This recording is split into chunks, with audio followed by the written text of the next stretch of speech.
All right, hello everybody, and welcome into the Orange is Oranger Cleveland Browns podcast. I am Holly Wetzel. He is Tyvis Powell, and Tyvis, we're back. We are back. I know it. Small hiatus, Listen, you know. listen. No, I missed you. I missed you in Taj, man. It's Well, life has really happened in the little short month that we've been off. life was It's been brought good. into And this world, Tyvis, yeah. which Shout out to our producer right. Taj. He ended up having this baby, and I'm a week out. So y'all pray for me. Round number two. Number two. For both I of you think I'm guys. done. I'm done after this. I don't know what Taj got going on, but I think I'm done. Yeah. Two is enough. You can't get outnumbered by the kids. No, can't do that. Should have told my parents that four kids later, but well, congratulations, Ty, on his baby girl, Zoe, who was born last week, healthy and happy. And Tyvis is expecting his second next week as well, next Tuesday, I believe, Yeah. if all goes according to plan. Well, it's a C-section. See, C-sections is good because it's like what time it is. Yeah. And seeing that this isn't my first rodeo, like I think we're scheduled at noon, so we're gonna show up at noon. They're gonna take her back there, and by like 12:30, it should be all over with. The life, and there it is. I was Ty, all the sleep will be gone. Ty, you'll get a kick out of this. So when Emily, your wife, Emily, for the audience, was texting me about going to the hospital and stuff, and I knew that we were going to not be able to record last week because of it. So I was texting Tyvis. I was like, Ty's having a baby. We got to postpone the recording. And so then I'm texting Tyvis the next morning. He's talking me off the ledge because I was like, I haven't heard from Ty. I don't know what's going on. It's been all night, I'm like, and he's like, Holly, she's probably in labor. Like he's like, this isn't my first rodeo. So like Tyvis and I were discussing your childbirth situation at length at some point last week until this actually came out. And I was just 100% right about it. It's I know. We'll have to compare notes. Oh God. Well, I'm glad that everyone is healthy and such. And Tyvis, can't wait to hear about your new addition next week. So, all right, Tyvis. So a lot has happened since our last episode, which we've been discussing. So the last time we chatted, the Browns must have been listening to us because Denzel Ward just got a shit ton of money. Major, he did. Major contract, $100.5 million. Yeah. $71 million guaranteed. You know what? What would you do with $71 million? I don't even know. That's is when you start thinking about how much money is too much money, and $71 million, that's a lot of money. And like that could take care of a lot of generations if you manage it correctly. If you live, if you don't live a crazy, extravagant life, that could take care of your kids and your kids very well. Yes. It was well deserved. I think I deserve a piece of it. The way I talked him up. I've been advocating for him all off season. I think the Browns must really like listen to the things that I say. Because I break things down and I kind of just showed the value that he has of that defense. So it was well deserved money. Hopefully he stays healthy and he earns every penny of that money. He goes out there and shows the world why he was the highest paid corner in the history of the game, and he continues to excel and become that all pro corner that we know he is. For sure. He it's interesting too, what they do. The Browns, the way that they tend to structure their contracts, it's like minimal amount of money right in the first couple years, and then it's like boom, then they're paying. And that's what's going to happen with them coming up with Deshaun, with Myles Garrett, and Denzel. He was scheduled to earn like a little over 13 million on his 5th-year option, but he dropped that number down to 5 million, which creates a decent amount of cap space. But whether or not they roll that over or use that this year with remaining holes is another question, up to the man, Andrew Berry. So, all right, well, big week.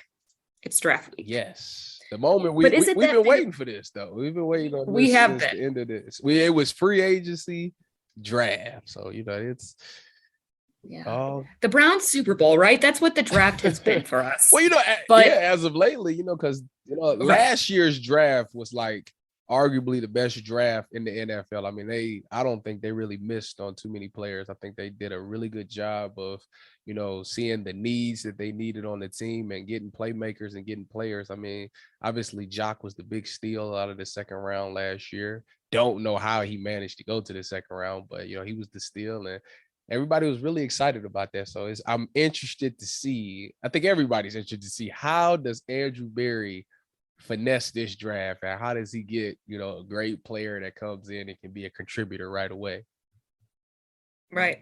Yeah. And so speaking of the draft process, I listened to Andrew break down kind of the process from the Browns standpoint when it comes to the draft. And, on the draft board, there's a couple hundred players, right? Andrew said there's probably around 125 that they have on their board for this year. And it's just fascinating from the scouting to using their draft simulator, which I should say, not who, which predicted Grant Delpit. They use Grant Delpit with the simulator. So it's interesting, the whole process. And part of that, I read this quote the other day, Mike Florio, from Pro Football Talks. He says this. He was talking basically about that no prospect should attend the draft unless they're paid by the league. Yeah. Okay. He says he claims that the NFL brainwashed a lot of these kids by calling it an honor. He says no prospect should attend the draft without an appearance fee. He says, why be an unpaid prop in a TV show from which the NFL generates significant profit? Most of the kids are brainwashed by the idea that it's an honor. It's exploitation. And the funny thing is, I actually read that, and at first I was like, maybe it's an honor. It's kind of like an honor to be there. It's like every kid works hard. Of course, it's an honor. Every kid works hard to be there. But he's not wrong. He's not actually 100% wrong. Yeah, he is. He's not. He's not. How is he not wrong? It's not wrong to get some money out of this deal as well. I mean, think about it. They're not forced to go. It's an invite. True. It's an invitation. True, but I mean, if you listen, money makes the world go round, though. But listen, when you in this business, you got to get every penny that you could possibly get. So I mean, like I said, he's not 100% wrong, but I mean, I'm on the whole. It's an honor to be there. Just the fact that I'm even considered to be a first round pick, and I get to get the suit and walk the stage and do all that, and that's like a dream come true. So I mean, honestly, I wouldn't even be thinking about that money part right there, but he ain't wrong. Like, I think he's wrong. I think it's the most ridiculous. It's not ridiculous. It is. And I'll tell you why it's ridiculous. Why? Because you guys as in the elite talent as football players, professional football players, to get to the level that you get to is such a major feat. There's only less than 1% of the population or something. I don't know, whatever that stat it is. It's something ridiculous. Makes it pro. And why does everything have to be generated by something else, by money? Why does there have to be that? Like, there's so many things like award shows and all kinds of different events that are for honoring people and positions and achievements and what have you. And I just think, yeah, you guys are, and I say you because Tyvis, you are part of the elite. Okay, your head's growing as I say that out loud. I wasn't drafted. I would consider myself elite. I know, but you played in the NFL. I did. And okay, so I'm saying that for you to sit there, would you sit there and be like, I'm not going to the draft unless I get paid? No, I wouldn't say that. I literally just started this off and saying I would not think like that, but I'm saying. But you don't think I don't he's think wrong? the idea is wrong. I don't think it's a wrong thing to get paid. You know how much money they make off of this? You can't. I know, they do, but NFL spends a lot of money. The time. Well, nowadays it's different now because you got the whole NIL. But the days of making money off of these athletes, and not paying them, it's coming. It should be coming to an end. Like that's what he's basically getting. It's coming to an end, and it's like, well, and I agree. I agreed with that on the college front, because I do think that college players, and I'm glad that they're finally able to profit off of their likeness. I think that that's an important thing, and they should be able to have endorsements and all of that. I think with something like this, where this is where I feel like people start to pick and choose what they decide is like right and wrong. And I feel like this is what he's doing. He's like picking and choosing. He's deciding that this all of a sudden is wrong, but his career is based off of writing about the NFL. And it's like, it's just, I think that's ridiculous. I think he said it just to probably have people talk about it like we are right now. I am I'm Switzerland on this idea. I'm in the middle. Like I said, either way, like, is it an honor to go? Yes. Do you think these athletes even care to be paid in such a big moment of their life, because their whole life is about to change? You know, something that they really worked so hard for and sacrificed and been dreaming about since they probably was a kid is about to happen. They're not thinking about that money right now, because they thinking in their minds, they're like, I'm going first round. I'm about to be a millionaire anyway. So what does these little kibbles and bits, dollars that they finna try to give me for coming up here mean? So that's where they're at. But I'm saying, like, it's not a terrible idea. Like, you know, now that I'm out of college and I am a brand, myself as a brand, if you want me on there, you should pay me for being on there. Like, that's not ridiculous. That's what I'm saying. It's just ruining everything. It's just ruining another thing. Stop ruining stuff, world. Let us enjoy something. That money get involved, it ruin everything. Can't we just enjoy one thing without there being an ulterior motive? I just think it's so frustrating. I think, the NFL is it is an honor. It is a business, and it's not like they are being put out. They're not being forced to. So let me ask you this. So let me ask you this. Do you think, say everybody that got drafted in the first round, all 32 prospects said, you know what? We're not going to the draft this year. We don't want no camera crews at our house or anything. Do you think the ratings for the draft will still be high? No, because it's a production. It's an event. So they should. So what? Then they should. They deserve some money because they make the show technically. So that should be getting paid. But I'm just saying, like I said, I'm Switzerland. I just want you to see it from the other side. You gotta be open-minded. You know, at my age, Holly, I'm 28 years old now, and the thing that I do is I like to look at things from both sides, and then I just kind of come up with a general idea. So that's why technically that's not fun. Technically that's not a fun thing to do. It is. You gotta be able to see it from. You gotta be open-minded to see it from other people's side, because you gotta see where they coming from, and you gotta feel it. So you could be like, okay, I see where he's coming from, and I get it, and I agree on the college front. Like, I think for years this should have happened years ago. Exploitation with the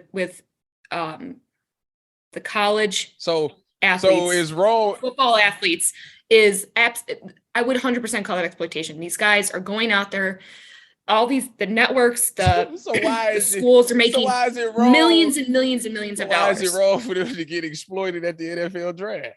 Because they're not getting exploited, and it's an event.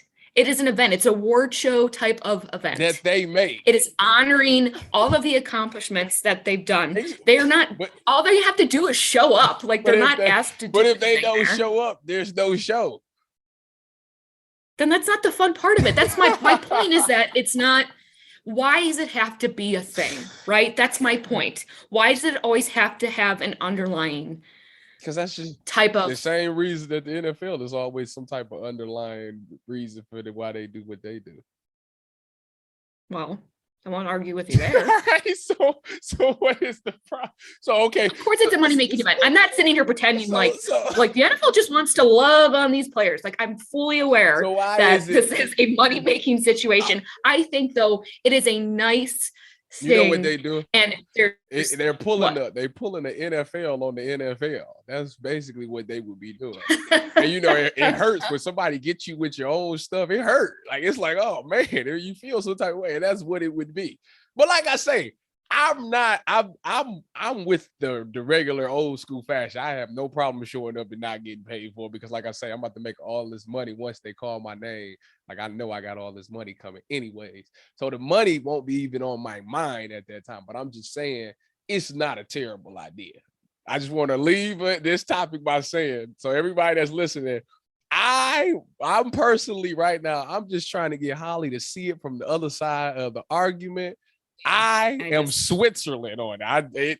I am indifferent on it. That doesn't make me I'm no sick different. of people ruining stuff. Stop ruining fun. Stop ruining like just good-hearted things for the most part. Look, I'm not an idiot. Like I said, I'm fully aware of the NFL and its business. I preach about that every week. We need to just get rid of money completely, then. Take all money and just throw it away. Just burn every dollar. People are greedy. No kidding. And it drives me crazy. Man, if money wasn't a thing, would people still do what they do? I would still talk with you about the Browns, Holly, because I just thoroughly enjoy it. It's good for the soul, it's good to get it out. Well, it is. Well, just talking to you is, good for the soul. It is. Oh man. Exploit All right. these players. Shame on them. It's ridiculous, okay? They're not being exploited, for God's sakes. All right. I just wanted to get your opinion on that because I just think that was a dumb thing to say. All right. So let's talk the Browns draft. To say it's been harder to get into this draft, of course, would be an understatement. It's weird because like I said, we've treated it like our Super Bowl. That's certainly a reference that has been used over and over. But we're in a whole different position. So, Andrew Berry says talent first over need, which would make the most sense, right? I think as fans, we see more the need first before the talent. And look, like you said, he's had a really good track record so far in the draft. Yes. And he's made some really good second round moves. Yeah.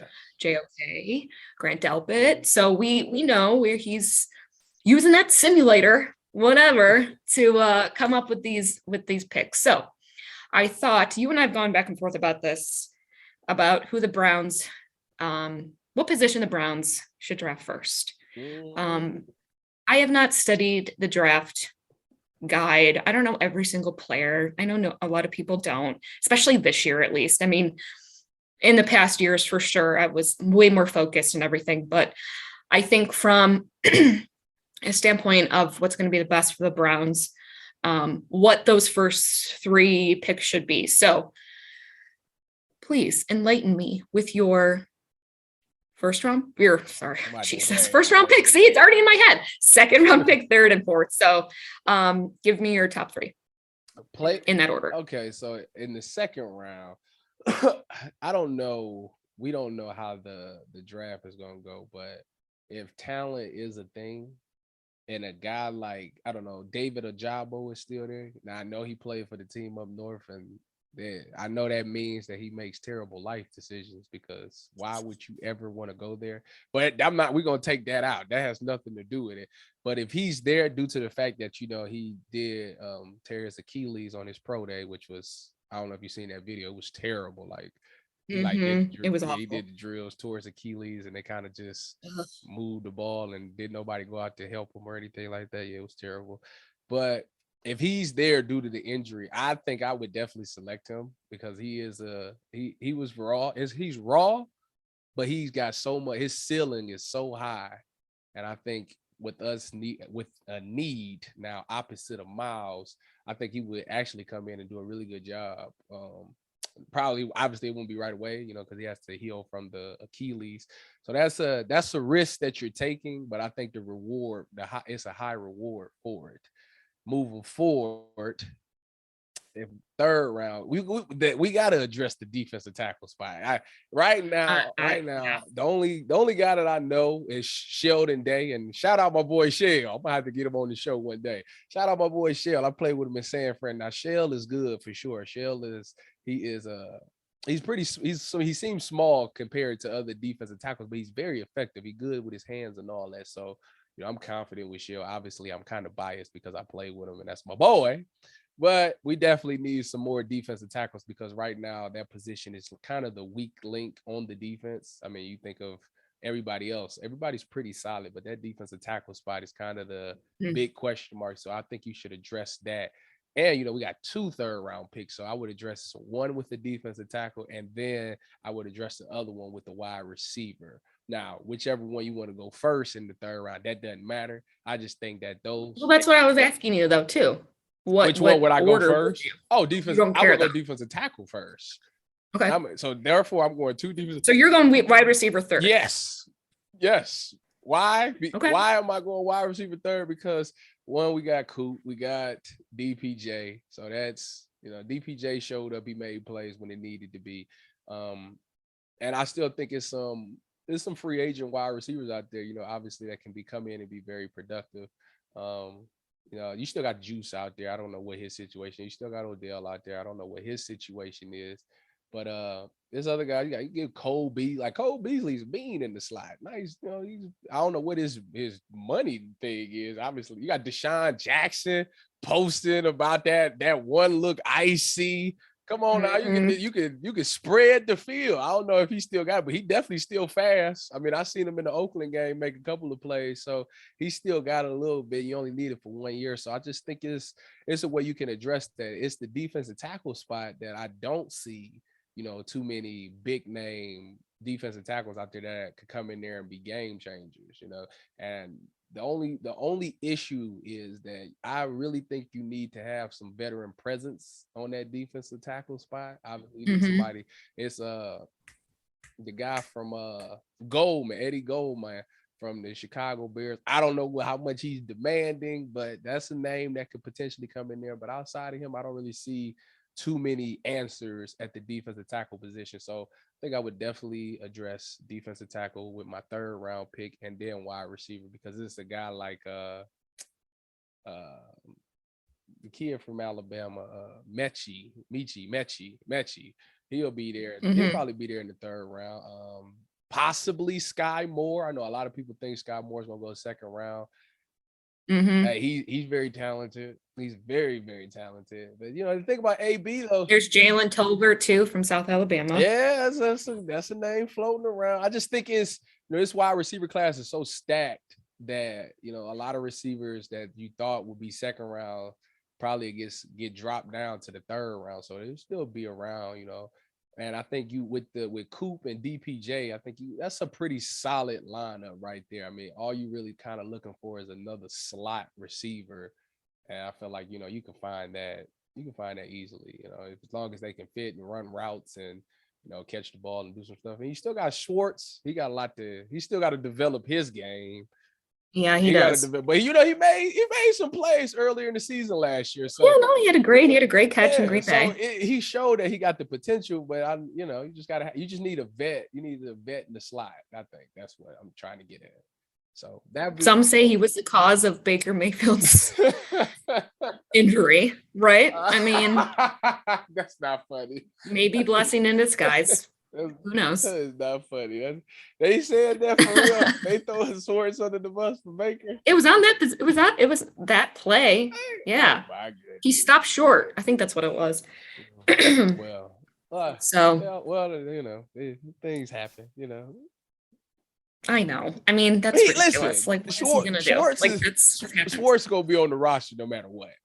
Like he's gonna make the roster. So you might as I think he's more than fine. Yeah, so you might as well utilize him. We got to find a way to utilize this man. So you might as well go ahead and let him get some reps. Use that speed. Exactly. He can stretch the field. Yeah. Well, look, I know you've been on the defensive end here. Oh, don't even get me started. Don't even get me. I got scolded. I was back when the Browns had that 13th or 14th, whatever it was, 14th pick. And I said, you know what? I think the Browns should get Travon Walker out of Georgia. And everybody here we looked at go. me, Here we go. looked at, no. Why would we do that? We need a wide receiver. That's what everybody Because told look who was our quarterback still too, right? not the Like point. there was different different needs. Baloney. Different needs. It didn't matter. Listen. It did matter. Of course it mattered. It did not matter. It did. Listen, Holly, I'm going to tell the end of time. I'm going to tell y'all, listen, America. I'm going to tell you this one last time. What wins championships again? I don't disagree with you on that. I don't. What? I don't. But just to say that the it doesn't change from Baker to Deshaun. I mean, and changing how you're going to draft. If they don't score, they don't win. But you have to also score to win. You have a successful season. You go 0-0-16. But if you ain't got no loss in that column, or 17, excuse me, you ain't got no loss in the column. Look, I agree with you. I've said that too. I'm with you. I just think that the needs definitely change. They had to change their the whole. I mean, how can you say that it's the same scheme from Baker to Deshaun? No, it's not. It is. So all of a sudden the playbook just change now? No, but it definitely adjusts. Amari Cooper was brought in. I think Stefanski's plays is just changing now. Is what you're telling me? You know what they probably did? They went down and visited Deshaun, and they probably turned that tape on from this season, and they said this was the play call. They're gonna show him the play. They're gonna say, "Can you make this throw?" Deshaun probably looking at it like, "Oh, easily. Every day I can make that throw." Right, because he's going to make players around him better, right? He is going to I think he's going. He passed for what? I think over 1,000 yards his first and only year. He is going to be able to make those plays. Yeah, much better than Baker made, right? So our wide receiver need does drop a little bit because wait a minute. Hold on. So why do we got need at whatever 12 or wait whatever. Wait a minute. Wide receiver it's not detrimental because I know at it's not the end of the day, we got two running backs that we kind of lean heavily on. That we never used last year. We need to lean heavily. Why we pay them all this money? We need to lean heavily on these two guys. No, ask Kevin.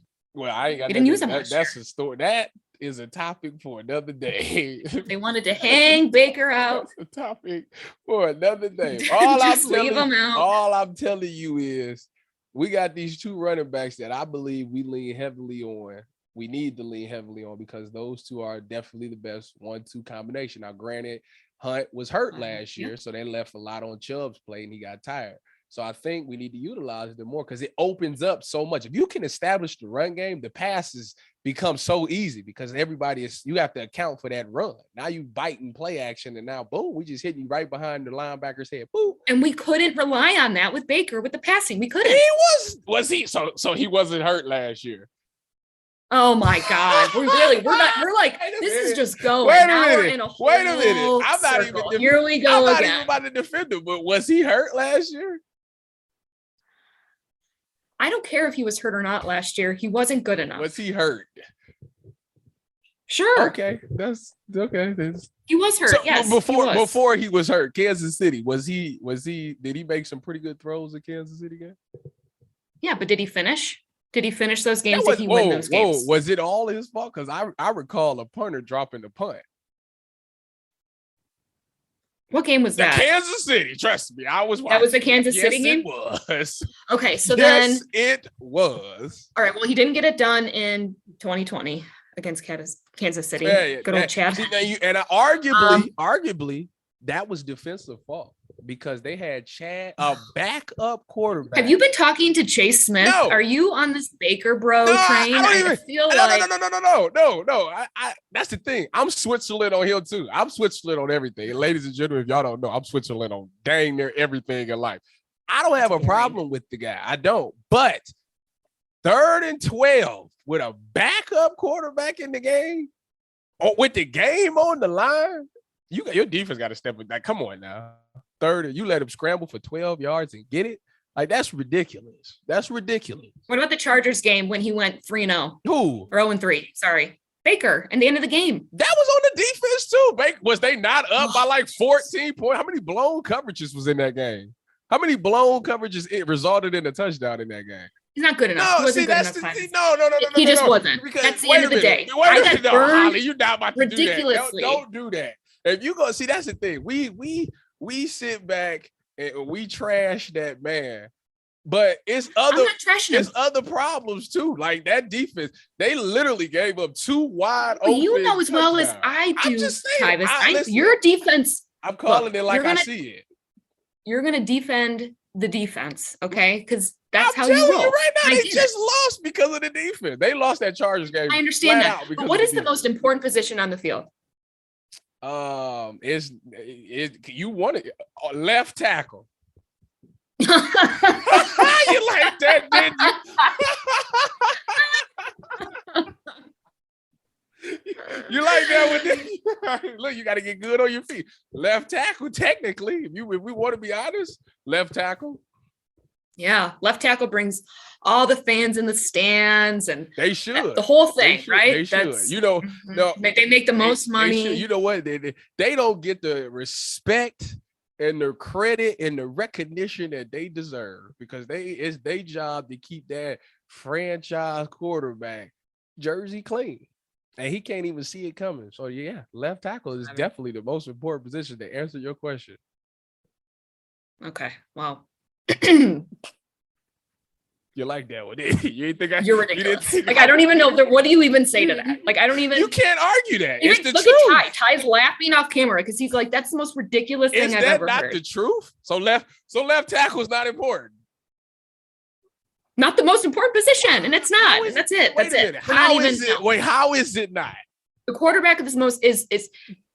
You told me, actually, the first time I interviewed you, what that quarterback has to do on the He field. does. What he has to do when he steps out. does. Everything he has to read. Yeah. I mean, it's what goes through his mind and what he has to set Now, up. what I didn't tell you is this: a lot of the times, the coach has already did all those reads for you. You know, so you know when you watching the game, okay? Watching this pedal No, back listen, here. listen. When you watching the game, Pedaling back. have you ever been watching the game and you see a team like get a first down or something, and they get to the line real quick, and then they fake snap, and then everybody turn and look to the sideline? You ever seen that? That's because the offensive coordinator has hurried them up, got them in that defense, seen what the defense look is giving you, and then giving you the play off of that. When you get to play, you kind of already know what he's thinking. So it's taking it out. It's taking all the thinking out when you do it like that.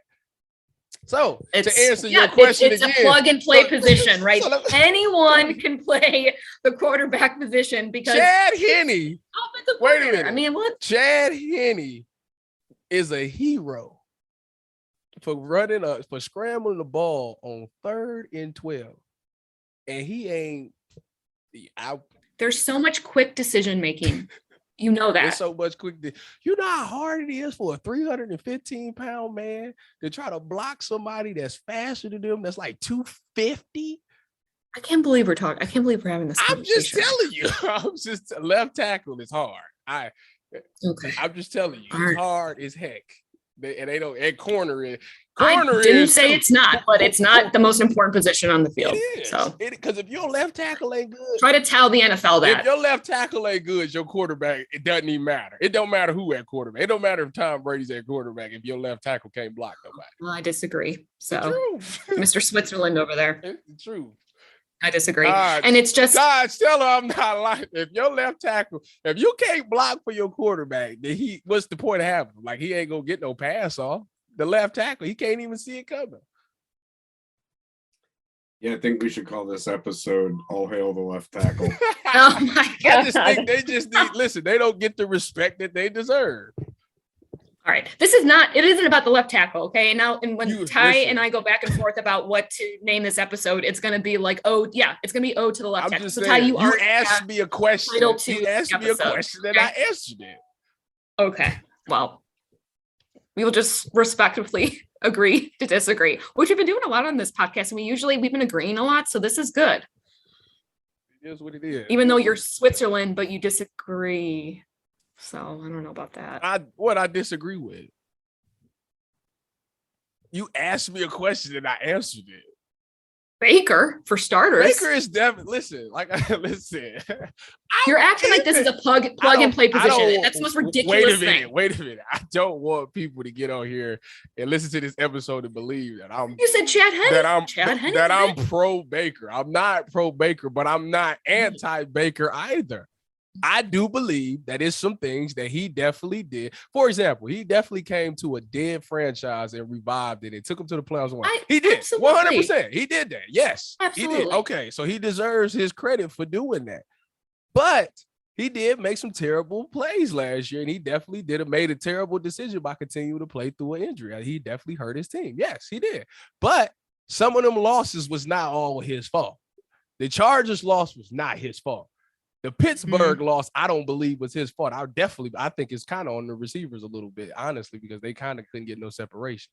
It's just, I'm saying it's so quick to blame the quarterback for everything. And it's really not like, he's going to take the majority of the blame, but they command the field. In the grand scheme of things, it's really not all his fault. Like Kansas City, I don't really believe that's his fault. I'm not saying it's all his fault, but I'm saying that he wasn't good enough. He's not good enough to get to where we need to be. So why was he good enough? Doing what he did and putting us back into a position to win to a certain extent. But at the end of the day, outside of him not being that good, his attitude sucks. And there's a reason why he's still sitting on the Browns roster.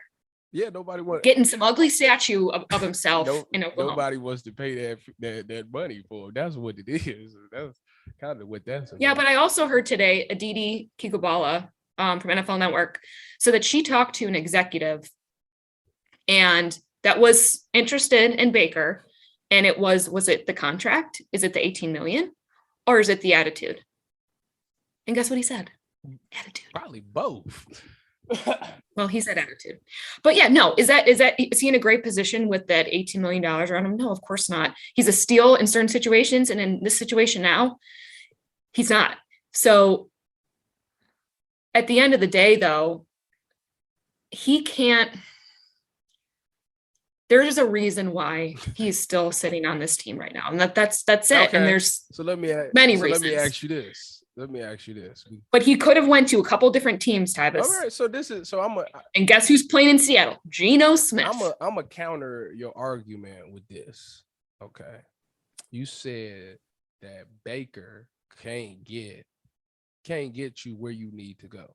That's what you said, right? Can't get us to a Super Bowl. Can't get you to a Super Bowl. Okay. I will argue that I know a quarterback who's actually done it, but is still sitting on a roster and is not traded as well. And he has a great attitude. Jimmy Garoppolo. So it's one of those things where, I hear what you're saying, but I ain't really feeling what you're saying. I hear you, but I ain't really feeling it. Like, this is like, it's just. What are you not feeling? You know why I think they both are sitting there? I don't think it's because they're not good. I don't think people think that they're not good. I don't think it's because people don't think that they're capable. I think it's because both of them suffered injuries and they have had surgery. Well, and Jimmy G is injury prone. You just don't know what you're going to get when you get them. Like what? Like what's the point of me trading? Like Carolina, everybody's can we trade us the second round or whatever the heck it may be? What's the point of trading that for a guy who's he could potentially be damaged goods? Like who knows how he's gonna come back from the injury? Well, Jimmy G is injury prone. Okay, Baker is recovering from an injury. I'm not saying Baker doesn't have talent. I'm not saying that he didn't play fantastic in 2020 and get us to and win us a playoff game. And I'm forever thankful for that. But this following year, there were so many things that resonated with him, why he is not the guy. So why for Cleveland or for a lot? So why is Jimmy G? Well, he's not good enough. Why is Jimmy and G if it was not his decision, he played and that was stupid. He lost the locker room. Why is Jimmy G not a guy? He can't stop running his mouth. Why is Jimmy G? Jimmy G is exactly the exact opposite of everything you said, but he's still sitting there too.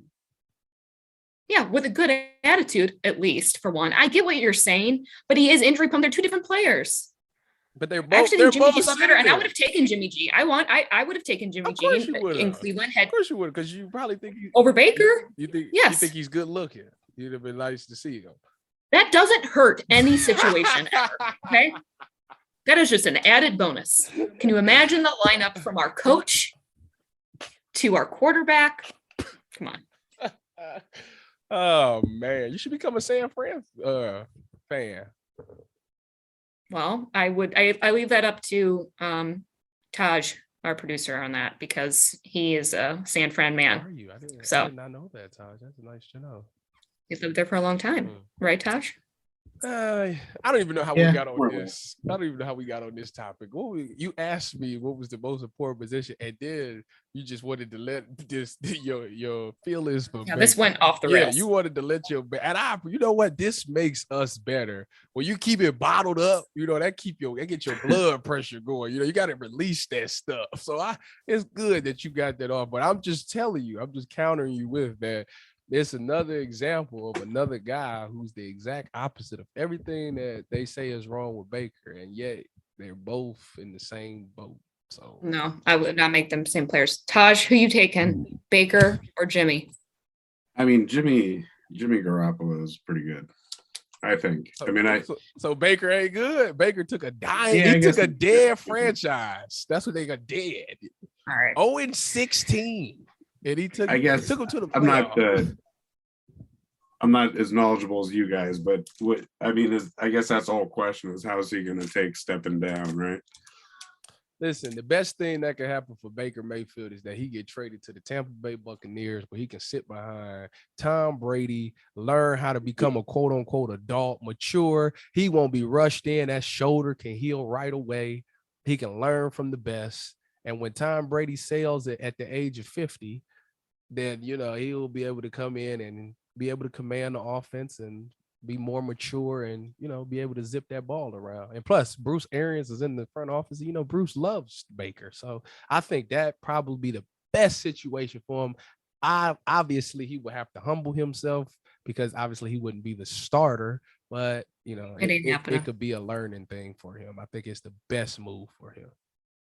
Okay. Well, maybe he'll talk about it on the next podcast that he does. Listen, so far, Holly, we've done so many episodes. We did a handful of episodes, and I have not really been wrong. So if it pops up, oh my God, I can't. If it pops up, the fact that Baker gets traded to the Buccaneers, I ain't even gonna say nothing. I gloat about it, but I'm sure you'll be like, man, that boy, he good. Tyvis is good. I'm just,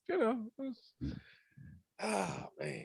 I send him the eye rolling emoji way too often than I should. That's not true. It's really not true. Not true at all. All right. Well, I mean, if you care about my ranking, let's hear it. Yeah, that's where we was at. That's what let's hear it. Back to the draft. Sorry, ladies and gentlemen. We took like a 10-minute detour of what we were even talking about. Oh God, but it was good. It's good for the soul, though. Holly is like refreshed now. Go ahead. Yeah, well, I got to get you back down to earth here because you're second round pick. What the Browns should do? I'm so sorry. I mean, look, I read a kind of a scary stat, and I know that this draft is pretty stacked on the wide receiver front. So, and I've been vocal about the wide receiver, and I know that is the need in me, right? Versus the talent. So I understand that, but the odds, who said this? It was Marcus Mosher from, I'll give credit where credit's due, managing editor of the Raiders Wire, host of Locked On Cowboys, and he's on the Game Day NFL. Okay. He said that the odds of finding a quality starting receiver past pick number 75 is around 5%. The odds of you finding a Pro Bowl receiver is 2.6%. The odds of you finding an all-pro receiver is 0.7%. Now, I understand that varies per draft class. I understand.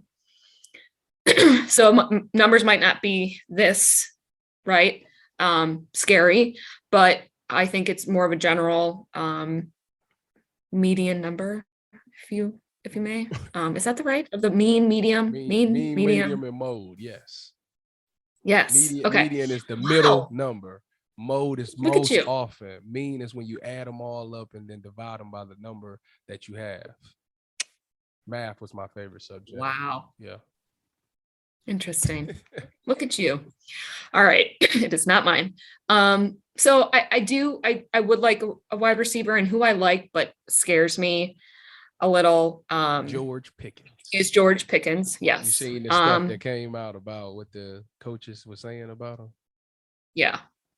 So my guess is they're not going to go that route, knowing the history of Andrew Berry so far, which is very little, but especially after the attitude situation that they just are trying to unload here. I wouldn't be surprised. But then again, they've also taken some risks on some other players. So look at our quarterback.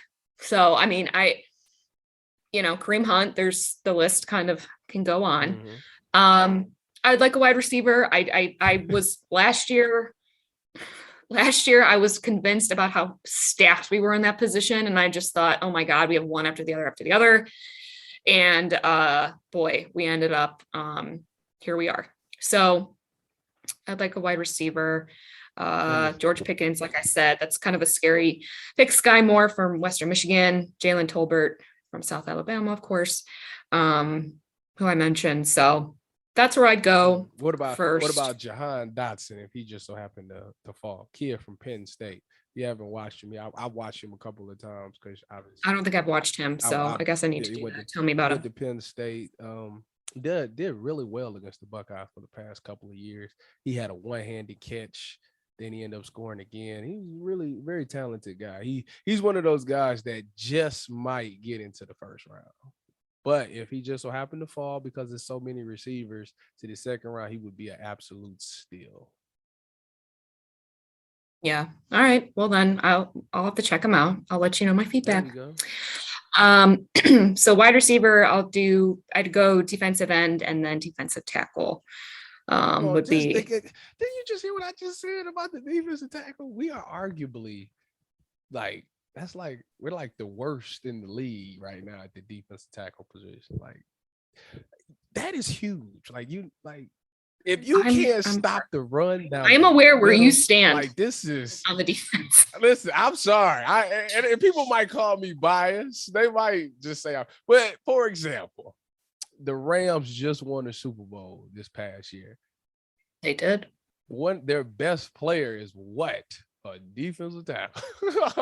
Defensive tackle. So you need that, especially with this defense. Like our defense is built to basically stop the run and stay on top of routes. And if you can't, if they can just run trap on us all game, because defensive tackle, let me break it down to you. So a defensive tackle's job, if you good, is to hold up the line. Like you're supposed to stand your ground, because usually what they do is they take the center and they take a guard and they double team you. And the guard then, once the guard gets you pushed over to the center and the center got you, the guard then goes up to the second level, gets the linebacker, and boom, that's how big plays happen in the run game. Well, if your defensive tackle can hold his ground and he can hold up two people, you got a linebacker that's free flowing to the ball that can make tackles. So that's why they say, defensive tackles is linebackers' best friend.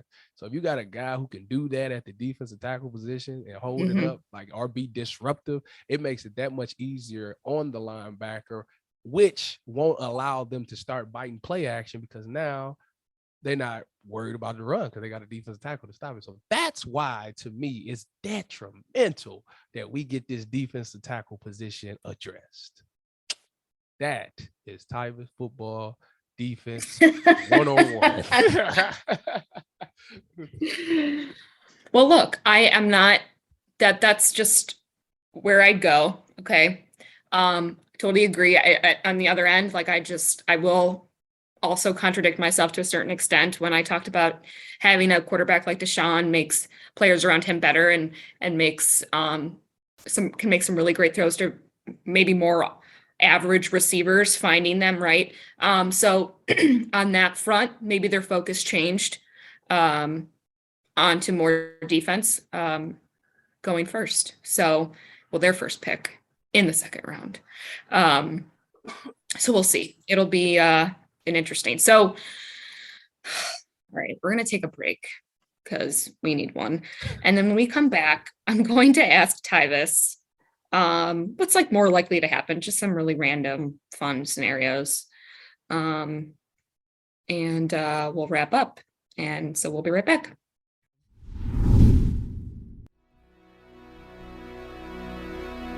Hey everybody, it's Sam Amico from Cavs on the Break NBA podcast. Be sure to give us a listen for all your Cleveland Cavaliers recaps, analysis, breakdowns, draft talk, free agency. The list goes on and on. Give us a listen, Cavs on the Break NBA podcast.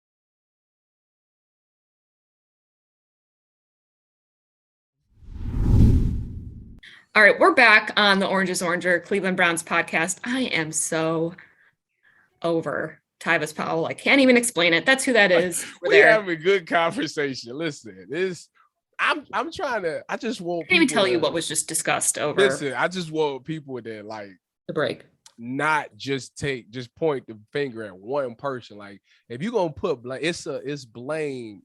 First of all, I'm not a person that puts the blame. I'm a pull the thumb, not point the finger type of guy. But now that I'm on the outside looking in, I can tell you exactly what it is. I just feel like we need to address everybody because it's a of course we do. Yeah. Of course we do. But that's where the focus goes. That's who commands the field. That's bottom line. Okay. That's how we're leaving it. I can't left tackle. Left tackle. Like, you asked me what was the most important position, and it's a left tackle. It 100% is. 100%. Would that be the name of your child? Left tackle. Left tackle. If it was a boy. If it was a boy. If I have a son, he gonna play left tackle. Glad you're not. If I have a son, I'm gonna feed him so he can play left tackle. Yes. You ever seen the movie The Blind Side? Anyways, let's get into it. Yes. Let's get into and it. Speaking of, I have to give quick shout out before we get into this to my nephew, Charlie. I sent Tyvis a couple videos of him. Yes, you did. He is 5 years old. He's going to be 6 in August. He is playing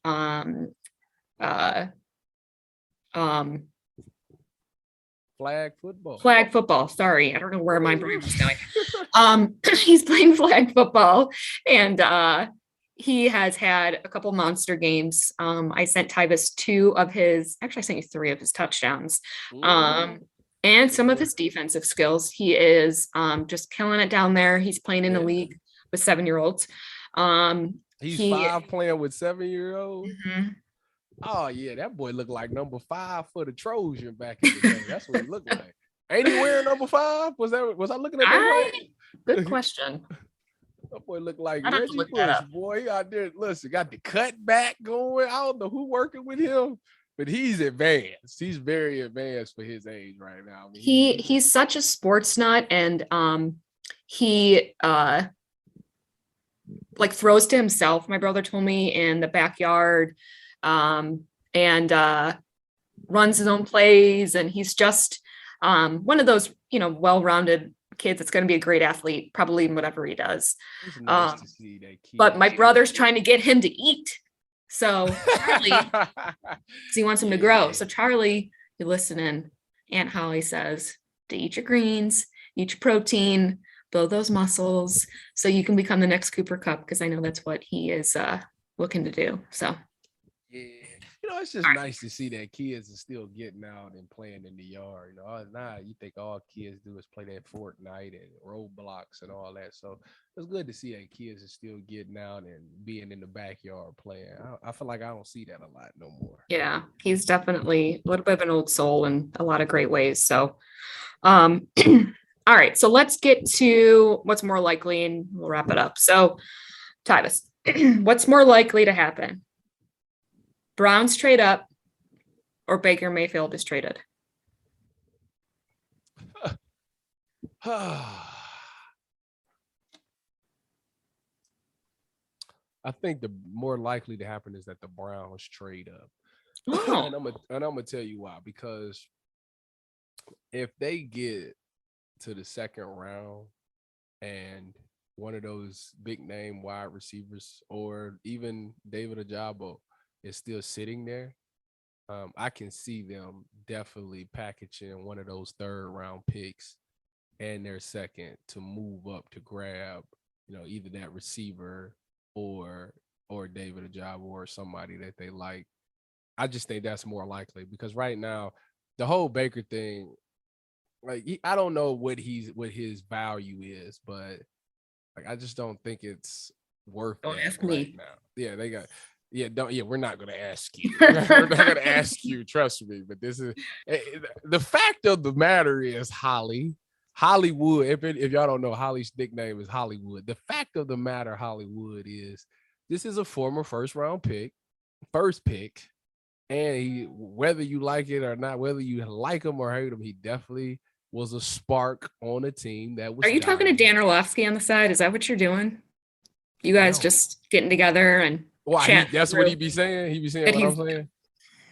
Yeah, like you don't know. I swear I don't. Listen, I don't watch TV. I'm trying to distance myself from Earth right now. I'm in my own world right now. But I'm just giving my thoughts. Like this is a former first round pick who definitely shows skill. He had a bad year, but he had a high ceiling. We got to see him play on an elite level in 2020.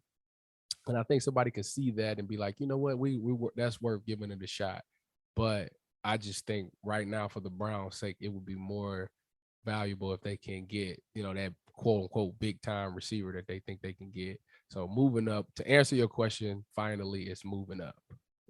Okay. I think more likely that Baker is going to be part of a trade. So, you just want that man go, boy. Good. All right. Not what you want. Okay. Next question. Not what you want, but what you think will happen. What's more likely? Defensive.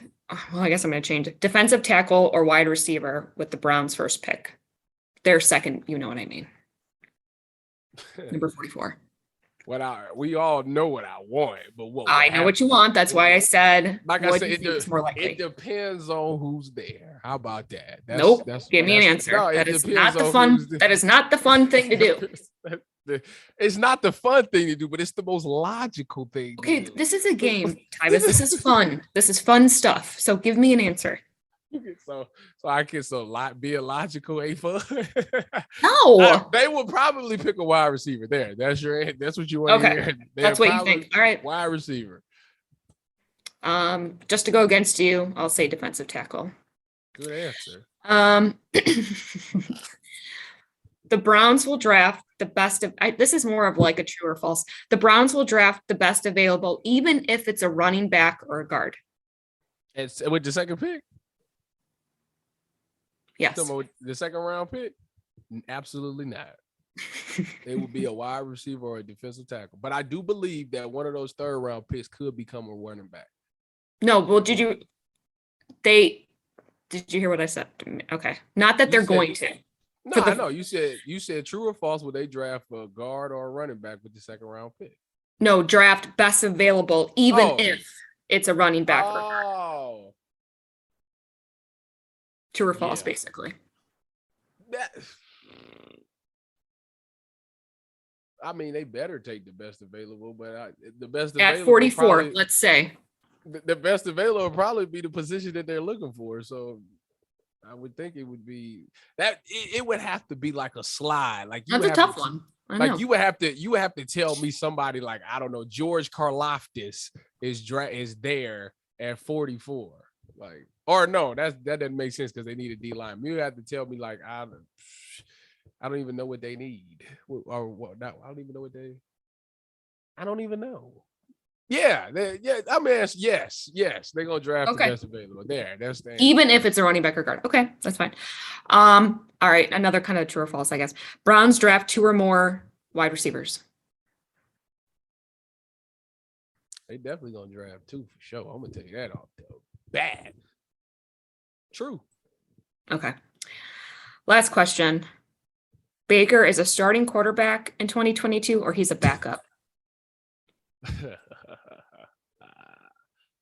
In 2022, so the whole season Yeah. season gonna go by, and We'll just say starting 2022 because I know people can get no, hurt. It changes the game. Starting 2022, no, He's because backup or yeah, starting. he's gonna be the backup for the Tampa Bay Buccaneers. Okay. Stamp it. You never know what I know, Holly. I know that. You never I know. know that. I don't know what you know. He might go for a 6th-round pick, but We'll find out. he's gonna be backing up Tom. Well, it's going to be an interesting draft, not like the others, but still fun. I enjoy the draft. I enjoy when people show up to the draft because it's an honor. Okay. Oh, Certainly enjoy that. So we will see what happens. So Tyvis, thank you for your non-Switzerland takes wow. today. So we'll see what happens next time we record here in the next couple of weeks, because I know you're going to be with child next week. So thank you to Taj, of course, for always trying to just tolerate us for the hour. But we will be back here in the next couple of weeks to talk about all the crazy Browns moves that they've made. You have just enjoyed the Orange is Orange, Cleveland Browns podcast with myself, Holly Wetzel, and Tyvis Powell. Make sure to hit that like and subscribe button. You can get us on all the platforms, but Apple for sure. Can't wait to talk to you guys in the next couple weeks, and go Browns.